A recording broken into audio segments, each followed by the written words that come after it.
ही कथा पूर्णतः काल्पनिक असून याचा कोणत्याही मृत अथवा जिवंत व्यक्तीशी काही संबंध नाही. जरी तो आढळून आल्यास निव्वळ योगायोग समजावा. भाग पहिला.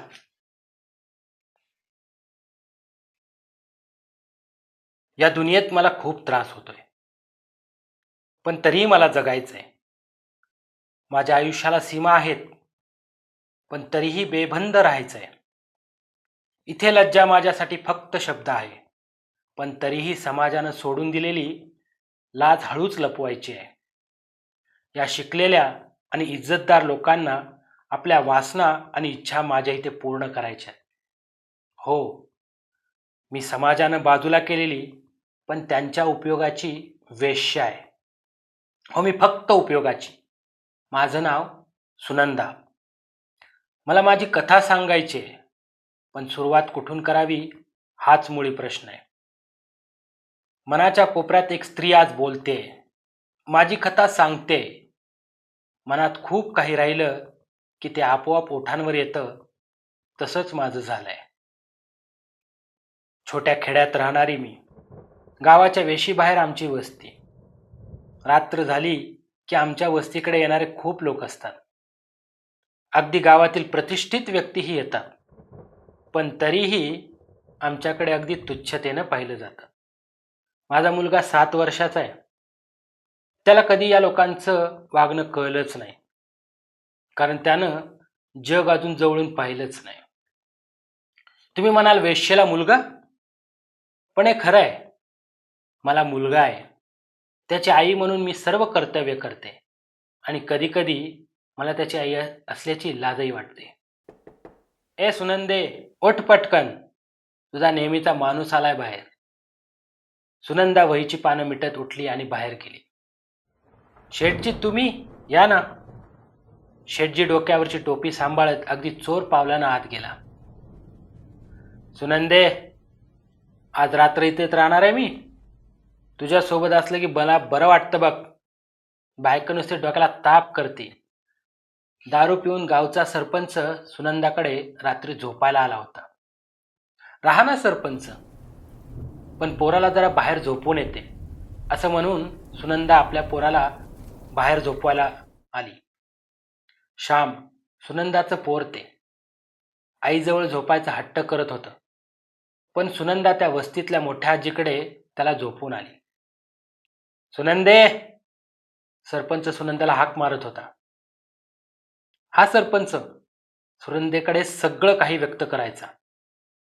सुनंदे, तुझ्याकडे एक जादू आहे बघ. मला तुझ्याकडे आलं की बरं वाटतं. ती माझी कजाक बायको आहे ना, नुसता छळ करते बघ माझा. पण आमच्या शेजारची चंदा मस्तच आहे बघ. वाटतं कधी कधी तीच माझी बायको असती तर किती बरं झालं असतं. सरपंच सुनंदाकडे पाहत बोलत होता. पण सरपंच, ती तुमची लग्नाची बायको आहे, तिच्याबद्दल असं बोलणं चांगलं नाही. सुनंदाचा जीव आपल्या पोरासाठी तळमळत होता. पोर रात्रभर रडेल, पण माझ्याशिवाय झोपणार नाही हे तिला माहीत होतं. कसली लग्नाची बायको? कधी प्रेम करायचं माहितीये तिला? तिच्या असल्या वागण्यानंतर इथं आलोय. सरपंच अगदी जोरात बोलत होता. सरपंचाच्या या बोलण्याने सुनंदाच्या मनात विचारांचा गोंधळ आला. वासना माणसाला नात्यातील गोडवाही विसरायला भाग पडते, असं तिला वाटू लागलं. या नष्ट होणाऱ्या शरीराच्या तात्पुरत्या गरजा तरीही सर्वांना या हव्याच ना. भावनेच्या पलीकडे जाऊन याचा प्रभाव जास्तच असतो. मनातल्या विचारांना बंद पाडते आणि उरतो फक्त सुखासाठी केलेला तो अट्टहास. कशासाठी? तर फक्त वासना पूर्ण करण्यासाठी. आई, विचारांच्या तंद्रीत असलेली सुनंदा अचानक भानावर आली. दरवाजा उघडत बाहेर श्याम तिला मिठी मारू लागला. तो त्या आजीच्या घरातून निघून आला होता. आई, मला तुझ्याजवळ झोपायचंय, श्याम आतमध्ये पाहत म्हणाला. ए सुनंदे, कोण आहे बाहेर? अजून गिरायक आला असेल तर निघून जा म्हणावा. सरपंच पलंगावर पडून म्हणत होता. नाही सरपंच, मुलगा आहे माझा. पोरगान तुझा? होय, माझ्याजवळ झोपायचं म्हणून हट्ट करतोय. ए भाडकाव, जाऊन नीट की जप. जरा शांतीसाठी आलो तर तुझी कटकट. सरपंच पोराला धक्का मारत निघून गेला. सुनंदाच्या डोळ्यात राग होता, पण तिला काहीच करता येत नव्हतं. ती शांतपणे श्यामला समजावून सांगत होती. अखेर ते पोर तसंच रडत तिथेच झोपी गेलं. श्याम तसाच दरवाजाच्या बाहेर झोपी गेला, पण नाईलाजाने सुनंदाला आत जावं लागलं. ती रात्र सुनंदाला कधीही विसरता येत नाही अशी होती. आपल्या पोटचा गोळा बाहेर तसाच झोपी गेला आणि आपण आत असूनही काहीच करू शकत नव्हतो याचं दुःख तिला होतं. पहाट होताच सरपंच चोर पावलांनी निघून गेला. अगदी सुनंदाला कधी भेटलोच नाही या आविर्भावात निघून गेला. रात्रभर श्याम बाहेरच झोपला. सुनंदा पटकन बाहेर आली आणि आपल्या पोराचे कित्येक मुके घेत त्याची माफी मागू लागली. बाळा, चुकलं रे माझं, मला माफ कर. श्याम आईला घट्ट मिठी मारत होता. सकाळ होताच सुनंदा श्यामला शाळेत जाण्यासाठी आवरू लागली, पण श्याम काही केल्या जायलाच तयार नव्हता. पोरा, शिकून मोठा झालास ना तर या नरकातून बाहेर पडशील तू, सुनंदा श्यामकडे पाहत म्हणाली. पण आई, या दुसऱ्या जगात आहे तरी काय? श्याम सुनंदाचा हात हातात घेत म्हणाला. सुनंदा कित्येक वेळ फक्त श्यामकडे पाहतच राहिली. तिला काय बोलावं तेच कळेना. काय आहे तिथे? खरंच मलाही कधी कधी प्रश्न पडतो, पण सुनंदा काहीच बोलली नाही. श्याम शाळेत जायला निघाला. सगळं आवरून तो चालत चालत शाळेच्या जवळही आला. काय श्याम, रात्रीला कोण होतं घरी? गावची टवाळ पोरं श्यामकडे बघून जोरात हसू लागले. पण श्याम 7 वर्षाचं पोर ते, त्याला काहीच कळलं नाही. तो न बोलता पुढे निघून गेला. त्याच्या वर्गातली पोरं मैदानावर खेळत होती. ते पाहून श्यामही त्यांच्यासोबत खेळायचं म्हणून गेला. मी पण खेळू? श्याम मित्राला विचारत म्हणाला. नको रे बाबा, तुझ्यासोबत खेळताना बघितलं तर बाप मारल मला, वर्गातला एक मुलगा श्यामला म्हणाला. का पण? तू रांडेचा पोरगा आहेस ना म्हणून. म्हणजे काय? श्याम काहीच कळलं नाही असं बोलला. मला पण नाही माहिती, पण बाप म्हणत होता. जा बाबा इथून तू आता. तो वर्गमित्र त्याला अगदी हाकलून दिल्यासारखं बोलला. श्याम कित्येक वेळ एकटाच बसून त्या मैदानावर त्यांच्याकडे पाहत बसला. नक्की आपलं काहीतरी चुकतंय याचं त्याला राहून राहून वाटत होतं. पण काय? रांडेचं पोर म्हणजे तरी काय? माझी आई माझ्यावर किती प्रेम करते. तिचा मी मुलगा आहे याचं मला कौतुक वाटतं. खरंच ही दुसरी दुनिया ना खूप वाईट आहे. श्याम कित्येक विचारांमध्ये बुडाला होता. दिवसभर त्याचं लक्ष शाळेत कुठेच लागलं नाही. शाळेची वाट बघता बघता निघूनही गेली. श्याम घरी जायला निघाला. घरी पोहोचताच त्याने आईला विचारलं. आई, मला तुला ना एक विचारायचं आहे. काय रे श्याम? आताच तर शाळेतून आलास, जा जरा हातपाय धुवून घे. श्याम बाथरूममध्ये जाऊन हातपाय धुवू लागला, पण त्याने पुन्हा विचारलं. आई, आता विचारू?